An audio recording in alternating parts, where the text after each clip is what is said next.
Hello everyone, welcome back to Magnet Brains. मैं हूं स्वाति, आपकी इंग्लिश एजुकेटर। और मैग्नेट ब्रेन्स के इस अमेजिंग प्लेटफॉर्म पे आपको ये पता है कि किंडरगार्टन से लेके क्लास 12 तक ICSE books, CBSE books and सारे कॉम्पिटिटिव एग्जाम्स की तैयारी की जाती है, कराई जाती है, दैट टू फॉर फ्री। मतलब आपको 1 और 2 चैप्टर्स के बाद किसी भी तरीके का पेड सब्सक्रिप्शन लेने की ज़रूरत नहीं है।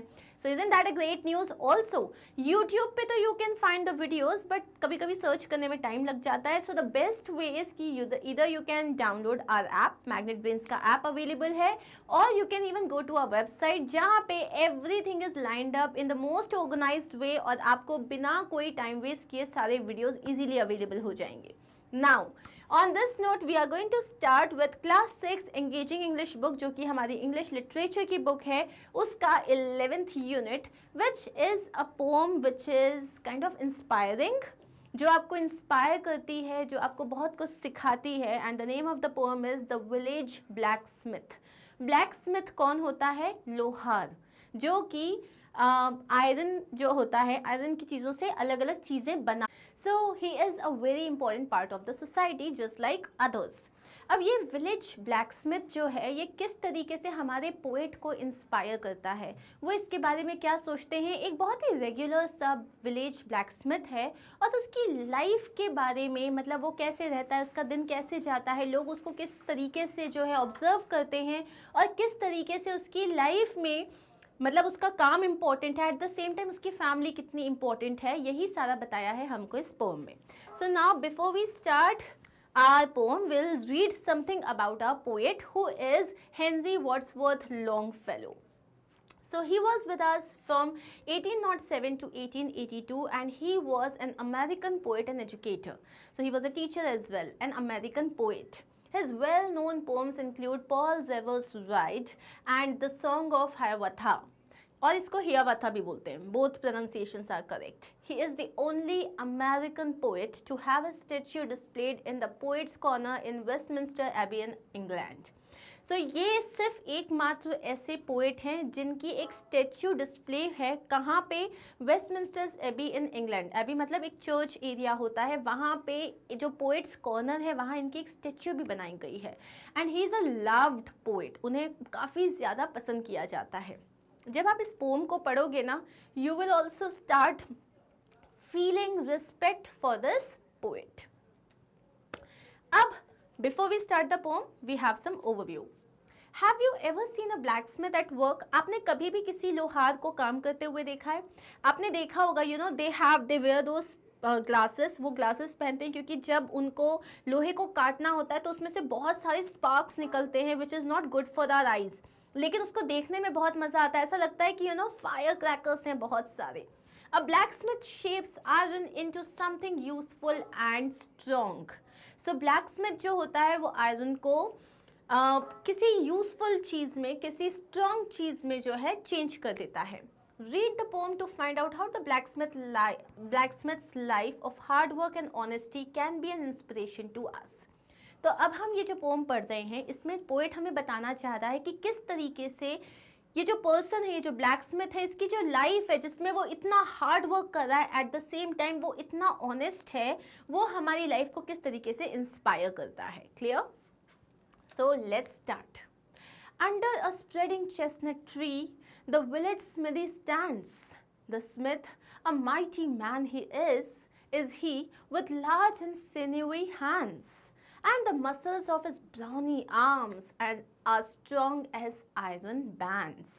So जो ये first paragraph है, first stanza है, यहाँ पे poet ने जो ब्लैक स्मिथ है उसके फिजिकल पैरामीटर्स को, उसका जो फिजिकल डिस्क्रिप्शन दिया है कि जो अंडर स्प्रेडिंग चेस्टनट ट्री, एक बहुत बड़ा सा फैला हुआ चेस्टनट ट्री है जिसके नीचे जो है ब्लैक स्मिथ, अब उसको उन्होंने क्या कहा है? विलेज स्मिथी कहा है। विलेज स्मिथी मतलब विलेज का ब्लैक स्मिथ। ही स्टैंड्स मतलब वो रहता है, वो वहाँ पे काम करता है। The Smith a mighty man is he, जो हमारा ब्लैक स्मिथ है वो बहुत ही ज़्यादा पावरफुल है। माइटी मतलब बहुत स्ट्रॉन्ग है। With large and sinewy hands, उसके बहुत बड़े बड़े एकदम मस्कुलर हैंड्स हैं, and the muscles of his brownie arms, और उसके जो मसल्स हैं, जो उसके मस्कुलर आर्म्स की जो मसल्स हैं वो भी बहुत ज़्यादा स्ट्रॉन्ग हैं, as strong as iron bands, जैसे आयरन के बैंड्स होते हैं, जैसे वो कितने ज़्यादा स्ट्रॉन्ग होते हैं कि आप उसको मूव कर सकते हो, नहीं कर सकते, वैसे ही उसके मसल्स हैं, बहुत ज़्यादा स्ट्रॉन्ग हैं। अब इसका मीनिंग देख लेते हैं हम, स्टैंजा बाय स्टैंजा मीनिंग देखेंगे। The poet here gives a description about the appearance of the village blacksmith in the village by telling about his physique and how strong his arms look. यहाँ पे stanza में वो हमें उसका physical appearance बता रहे हैं और बता रहे हैं वो कितना strong दिखता है। The poet gives description of his strong arms and muscles, which is a result of hard work that he does being a blacksmith and which frames his body like this. Obvious सी बात है, हमें पता है कि अगर वो लोहार है तो he has to have a hammer in his hand और उसको उसे बीट करना पड़ता होगा, तो you know that's a physical exercise जिसकी वजह से उसकी मसल्स इतनी स्ट्रॉन्ग हो चुकी है। तो एक तरीके से उसका फिजिकल डिस्क्रिप्शन देते देते पोएट हमें ये बता रहे हैं कि वो कितना हार्ड वर्क करता होगा जिसकी वजह से उसका मसल्स इतनी स्ट्रॉन्ग है। Next, his hair is crisp and black and long. His face is like the tan. His brow is wet with honest sweat. He earns whatever he can and looks the whole world in the face, for he owes not any man. अब यहाँ पे physical description के साथ वो हमें उसके character की description भी दे रहा है। उन्होंने कहा उसके जो बाल हैं वो एकदम क्रिस्प हैं, ब्लैक हैं और लॉन्ग हैं, लंबे बाल हैं उसके और उसके एकदम क्रिस्प बाल हैं। His face is like the tan. His face is like the tan मतलब धूप में काम करके उसका जो फेस है वो टैन हो चुका है, उसका फेस का जो कलर है वो थोड़ा सा डार्क हो चुका है। Skin darken by exposure to the sun, जो धूप में लोग काम करते हैं उनकी जो स्किन है वो थोड़ी डार्क हो जाती है ना, that is tan. His brow is wet with honest sweat. अब वो इतना हार्ड वर्किंग है और वो इतने ऑनेस्टली अपना काम करता है, कैसे पता चलता है हमको, यहाँ बोला है ऑनेस्ट स्वेट। तो अगर आप काम कर रहे हो और अपनी पूरी ईमानदारी से काम कर रहे हो तो ऑब्वियसली काम अगर आप कर रहे हो तो आपके सर पे पसीना आता है, तो उसका जो ब्रो है, उसके जो आईब्रोज हैं उस पर पसीना आ रहा है और ये एक ऑनेस्ट स्वेट है। ऑनेस्ट स्वेट मतलब उसकी ईमानदारी में जो वो मेहनत कर रहा है उससे जो पसीना निकला हुआ है उसकी बात हो रही है। He earns whatever he can. अब यहाँ पे वो बहुत ज़्यादा पैसे के लिए चीट नहीं कर रहा किसी को, या वो कोई इलीगल काम नहीं कर रहा है, उससे जितना उसके पास काम आता है, जितना पॉसिबल होता है उतना वो कमाता है। And looks the whole world in the face. ये जो मतलब है, ये जो फ्रेज है looks the whole world in the face, इसका मतलब ये होता है कि वो हर किसी से आंखों में आंखें डाल के देखता है। क्यों? क्योंकि आपकी आंखें सिर्फ तब झुकती हैं जब आपने कोई गलत काम किया हो। आपकी आंखें सिर्फ तब झुकती हैं जब आपके अंदर कोई चोर हो, कोई डिसऑनेस्टी हो, लेकिन इसके अंदर या आपके अंदर आलस हो। अगर आप काम चोरी कर रहे हो तो भी आपकी नज़रें झुक जाती हैं, लेकिन हमारा जो ब्लैकस्मिथ है वो इतना हार्ड वर्किंग है और ऑनेस्ट है कि वो हर किसी को he looks in the face, why, with dignity, with courage. क्यों? Because he doesn't owe anyone anything, क्योंकि उसने कभी किसी से कुछ लिया नहीं है। वो एक इंडिपेंडेंट मैन है जिसने अपनी लाइफ बहुत ईमानदारी से जी है। इसका भी हम मीनिंग देख लेते हैं। The poet further gives some details of his appearance in this poem by speaking about his hair which is black, crisp and long, which comes from dwelling in the sun all day long. Harsh sun rays tan his face in the day. अब क्या है, वो crisp हैं, क्यों? क्योंकि पसीने से वो एकदम सूखे हो गए हैं, plus eight the same time उसका फेस कैसा है, टैंड है। He is sweating from the hard work that he is doing. उसको जो स्वेट आ रहा है इसलिए क्योंकि वो बहुत मेहनत कर रहा है। He is proud and dignified as he is an honest man and he earns his living in honesty. वो एक बहुत प्राउड और डिग्निफाइड मैन है, क्यों? क्योंकि वो हार्ड वर्क करता है और अपनी जो अर्निंग है वो ऑनेस्टी वाली अर्निंग है उसकी। Hence, he is not afraid of anyone. इसलिए उसे किसी से डर नहीं है। These all are the marker of his hard work, which makes his body rough and strong. और यही सारी चीज़ें हमें पैरामीटर्स बताए जा रहे हैं कि वो कितना स्ट्रॉन्ग है, जिसकी वजह से उसकी बॉडी भी कितनी स्ट्रॉन्ग है। These symbols are also marker of the uncomfortable and hard work that he does on a daily basis, which has affected his body. अब ये भी बताते हैं, ये symbols हैं, मतलब जो बता रहा है कि उसको इतना काम आ रहा है, उसको sweat आ रहा है, वो बता रहा है कि वो कितना ज़्यादा uncomfortable और hard work करता है जो उसकी body को affect करता है. However, he is a man who is not affected by his poor and harsh condition to fall into temptations of cheating and unfair business. उसकी ये एक ऐसा आदमी नहीं है जो देखे कि अरे मुझे कितनी मेहनत करनी पड़ रही है लेकिन कितनी कम कमाई है मेरी और इसको सोचते वो कोई अनफेयर बिजनेस मतलब मीन्स जो है या इलीगल बिजनेस में चले जाए. उसके लिए ऑनेस्टी बहुत इंपॉर्टेंट है. The black Smith is a noble man who does his business honestly. Black Smith एक नोबल मैन है जो अपना काम बहुत ही ऑनेस्टी के साथ करता है. थर्ड स्टैंजा देखते हैं. Week in week out from morn till night you can hear his bellows blow, you can hear him swing his heavy sledge with measured beat and slow, like a sexton ringing the village bell when the evening sun is low. अब यहाँ पे हमें बता दें उसके काम करने का तरीका, वो कितनी मेहनत करता है. Week in week out from morning till night मतलब हफ्ते बदलते जाते हैं, सुबह से लेकर रात तक वो काम करता है. You can hear his bellows blow. अब बेलोज का मतलब होता है a device to blow air in order to make a firm burn. So basically क्या होता है, जैसे आप स्मिथ, वो एक ब्लैक स्मिथ है, लोहार है, तो उसके जो अगर उसको कुछ काम करना है तो उसका मशीन चलाना है या उसको कोई चीज़ को मारना है या ब्लो करना है तो आपको उसकी आवाज़ आती है. You can hear him swing his heavy sledge. Now sledge is a heavy long handed hammer. तो आपको जो है उसके heavy sledge के swing की आवाज़ आती है with measured beat and slow. और आपने देखा होगा हमेशा एक रिदम में उनकी बीट होती है. क्यों? क्योंकि आपका जो हाथ है वो एक रिदम में ही करते हो, आप ऐसे ऐसे नहीं मारते हो. ये नहीं होता कि एक मारा फिर नहीं आवाज़ आ रही है फिर मारा, ऐसा नहीं होता. एक रिदम है तो यू कैन अंडरस्टैंड इट कि वो एक बीट होता है, एकदम स्लो बीट के साथ चलता है वो. Like a sexton ringing the village bell. Sexton is a church official who rings the church bells. जैसे चर्च के बेल्स जो हैं, जो पर्सन उसकी ड्यूटी होती है चर्च के बेल्स को रिंग करना, तो उसके लिए वो क्या करता है, जैसे ये अगर आपकी बेल है तो इससे ना एक बड़ा सा रोप लटका होता है और उस रोप को आपको पुल करना होता है क्योंकि चर्च की बेल बहुत ऊपर होती है.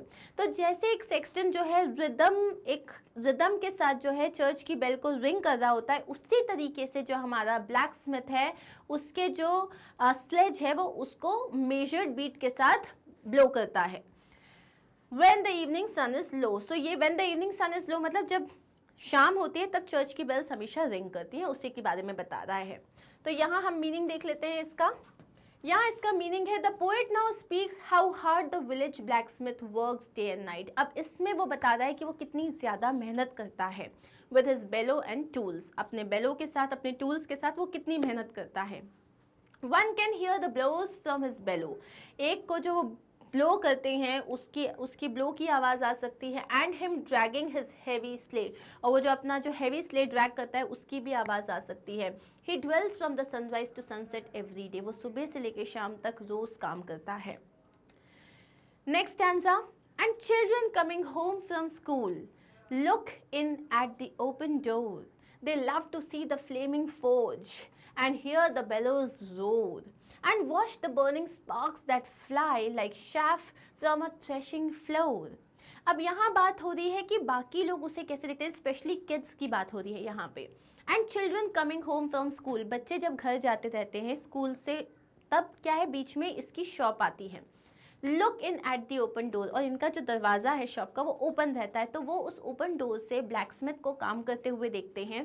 दे love to see the flaming forge. A forge क्या होता है, a furnace where metals are heated and shaped.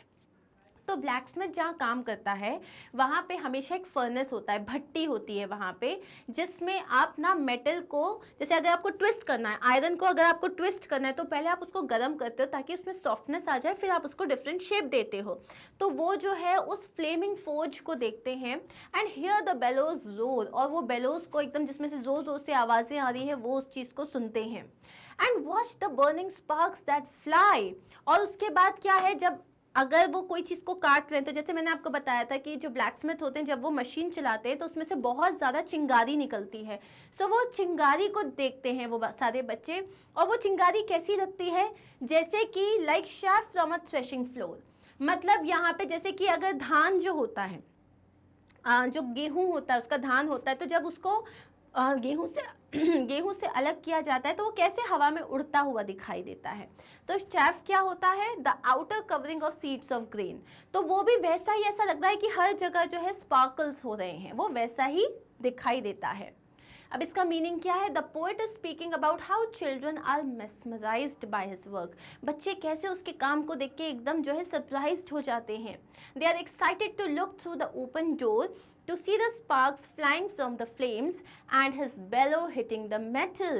They love to see how the flames and the sparks are forming shapes in the air. वो देखते हैं कि कैसे flames और sparks जो हैं वो अलग अलग shapes बना रहे हैं air में. He goes on Sunday to the church and sits among his boys. He hears the parson pray and preach. He hears his daughter's voice singing in the village choir and it makes his heart rejoice. अब यहाँ हम बात कर रहे हैं उसकी personal life की, मतलब उसकी फैमिली की। हर संडे को वो चर्च जाता है and seats among his boys. Among his boys का मतलब और अपने फ्रेंड्स के साथ वो वहाँ बैठ जाता है। He hears the parson pray and preach. Parson का मतलब क्या है, प्रीस्ट। तो वहाँ के जो प्रीस्ट हैं वो उनको सुनता है, वो प्रे करते हैं, अलग अलग चीज़ें सिखाते हैं। He hears his daughter's voice singing in the village choir. और विलेज choir जो चर्च होता है वहाँ पे आप अलग अलग गाने गाते हो, मतलब जो choir होता है वहाँ का वो लोग डिफरेंट सॉन्ग्स जो हैं वो गाते हैं। उसमें उसकी बेटी भी है उस choir में, और वो अपनी बेटी की आवाज़ सुनता है। And it makes his heart rejoice. और उससे उसका दिल बहुत ज़्यादा खुश हो जाता है। So now let's check the meaning. In these lines, the poet is trying to show that the blacksmith is also a part of the society where he participates in the social practices and customs.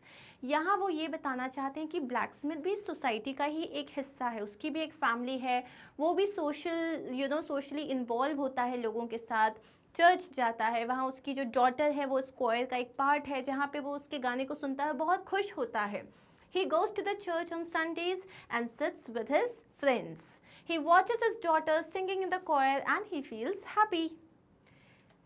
Next stanza, it sounds to him like her mother's voice, singing in paradise. He needs must think of her once more, how in the grave she lies, and with his rough hand, he wipes a tear out of his eyes. अब यहाँ वो बोल रहा है it sounds to him like her mother's voice. उसकी जो बेटी की आवाज़ है वो बिल्कुल उसकी माँ की आवाज़ जैसी है। सिंगिंग इन पैराडाइज, जो शायद इस वक्त स्वर्ग में गा रही होगी, क्यों, क्योंकि शी इज़ नो मोर, उनकी डेथ हो चुकी है। He needs must think of her once more, how in the grave she lies. फिर अभी उसको वापस उनकी याद आती है और वो सोचता है कि किस तरीके से वो अपनी ग्रेव में अभी she is there and she is not with them any more and with his hard rough hand. और यही सोच के उसकी आंखों में आंसू आ जाते हैं और अपने वही उसी स्ट्रॉन्ग हैंड से जिससे वो हैमर को पकड़ता है उसी से वो अपने आंसुओं को पोंछ लेता है। Now here he gets emotional as he sees his daughter singing in the choir which reminds him of his wife. तो यहाँ पे वो बहुत इमोशनल हो जाता है जब वो अपनी बेटी को choir में गाते हुए सुनता है और उसके थ्रू उसको उसकी वाइफ की याद आ जाती है। His wife passed away and he remembers her singing for him. उसकी वाइफ जो है उनकी डेथ हो चुकी है और उसे याद आता है कि किस तरीके से उसकी वाइफ उनके लिए गाना गाया करती थी। He sees an image or reflection of his wife in his daughter. उसकी डॉटर में, उनकी बेटी में उनको अपनी वाइफ की झलक दिखाई दे रही है। He finds her voice and singing divine which brings tears to his eyes. उसको उसकी वॉइस और उसकी सिंगिंग जो है बहुत उसके दिल को छू जाती है जिसकी वजह से उसकी आंखों में आंसू आ जाते हैं। The blacksmith sees a reflection of his wife in his daughter. These lines show the noble character of the blacksmith and his love towards his family. In line से हमें पता चलता है कि उसका कैरेक्टर कितना ज़्यादा प्योर है, कितना नोबल है, और इससे पता चलता है कि वो अपनी फैमिली को कितना प्यार करता है। Now, next is toiling, rejoicing, sorrowing. Onward through life he goes. Each morning sees some task begin. Something attempted, something done has earned a night's repose. Toiling, rejoicing, sorrowing. Toiling मतलब अपना काम करना, खुश होना, सॉरो में आ जाना, दुखी हो जाना, और इसी तरीके से लाइफ आगे बढ़ती जा रही है. हर morning, every morning sees some task begin. हर मॉर्निंग एक काम की शुरुआत होती है, कोई काम होता है, कुछ वो सीखता है, कुछ करता है, और उसी तरीके से वो रात में एक अच्छा रेस्ट जो है अर्न करता है. इसका मतलब है कि hence he lives his life like this, toiling for his living. toiling मतलब काम करता है अपनी ज़िंदगी बिताने के लिए. rejoicing with his friends and daughter, अपने फ्रेंड्स के साथ, अपनी बेटी के साथ खुश होता है. remembering his wife and her memories, दुखी भी होता है अपनी वाइफ को, उसकी मेमोरीज को याद करके. he begins his work in the morning and dwells till night to earn his living. वो सुबह से लेकर शाम तक काम करता है ताकि उसका रोजगार चलता रहे. He would try to attempt to do something new and some work he would complete for the day. So वो हर दिन जो है कुछ नया ट्राई करता है, दिन में कुछ काम कंप्लीट करता है, and some he would think to finish the next day. और कुछ काम होता है जो अगले दिन के लिए भी रह जाता है. These lines mean that the blacksmith dwells with work which is the similar work of a lot of thoughtless physical work. इससे पता चलता है कि जैसे ब्लैकस्मिथ है, उसको अगर एक आयरन को शेप देना है तो उसके लिए बहुत सारा दिमाग लगाने की ज़रूरत है. उसे पता है उसे कैसे करना है. मतलब ये अगर वो कुछ सुन रहा है, कोई थॉट्स उसके दिमाग में आ रहे हैं, तो भी उसका काम इफेक्ट नहीं होगा. He is following the similar works every day to earn a living and sleeps at peace. और वही काम वो रोज़ कर रहा है और रात में चैन से सो जाता है. Clear? Now let's move to the last stanza. Thanks to thee, my worthy friend, for the lesson thou hast taught. Thus at the flaming forge of life, our fortunes must be wrought. Thus on its sounding anvil shaped, each burning deed and thought. यहाँ वो बोल रहे हैं thanks to you. दी मतलब होता है you माई वर्दी friend. अब वो उस फ्रेंड को वर्दी बोल रहे हैं. क्यों? क्योंकि he deserves the respect. He deserves, why? Because he is such a hard working person. He is a person who believes in honesty. At the same time he has a lovely heart. तो वो कह रहे हैं thanks to you for the lesson thou has taught. वो lesson, उस lesson के लिए जो तुमने आज मुझे सिखाया है. Thus at the flaming forge of life, मतलब जिस तरीके से जो लाइफ है, लाइफ की भट्टी भी जल रही है. Our fortunes must be wrought. wrought का मतलब होता है shaped. लाइफ चलती जा रही है और उसी तरीके से हमारी जो डेस्टिनी है, हमारी जो किस्मत है, उसे शेप करना है हमको. Thus on its sounding anvil shaped. तो एनविल क्या होता है? A large block of iron on which metals are hammered. तो एनविल जो है एक बहुत बड़ा सा ब्लॉक होता है आयरन का, जिसके ऊपर आप किसी भी मेटल को रख के मारते हो, उसको एनविल कहते हैं. तो thus on its sounding anvil shaped each burning deed and thought. मतलब हमारा हर काम जो हम करते हैं, हमारा हर विचार जो है, उसको हमें सोचना पड़ेगा, उसको सही शेप देना पड़ेगा. अपनी लाइफ को सही शेप देने के लिए, अपनी लाइफ को एक अच्छा मतलब देने के लिए. In this last stanza, the poet is thanking the blacksmith for a lesson that he has taught him without his knowledge. Blacksmith को पता भी नहीं है, लेकिन उसने किसी को इंस्पायर किया है. The way the blacksmith dwells from day and night teaches him that we are makers of our own fate. जिस तरीके से जो blacksmith है वो दिन रात काम कर रहा है, उसी तरीके से poet को लगता है हम भी हमारी डेस्टिनी के blacksmith हैं. मतलब हम अपनी डेस्टिनी को मतलब सही तरीके का शेप दे सकते हैं. And each day we shape our future and life with our own hands. जैसे वो आयरन को रोज नया नया शेप देता है, वैसे ही हम अपनी जिंदगी को अलग अलग शेप देते हैं. You can also refer to the village blacksmith analysis here. So इसमें ये वाला लाइन छोड़ देते हैं basically. So here we are done with the explanation and the meaning. Now comes the summary, but we are going to check out this summary in our next video because the video otherwise will go really long. So poetic devices, summary और इसका जो rhythmic pattern है वो सब हम देखेंगे हमारे next video में. So stay tuned, stay connected, and for all these videos, please visit our website which is magnetbrains.com. Thank you so much. Take care of yourself. Bye.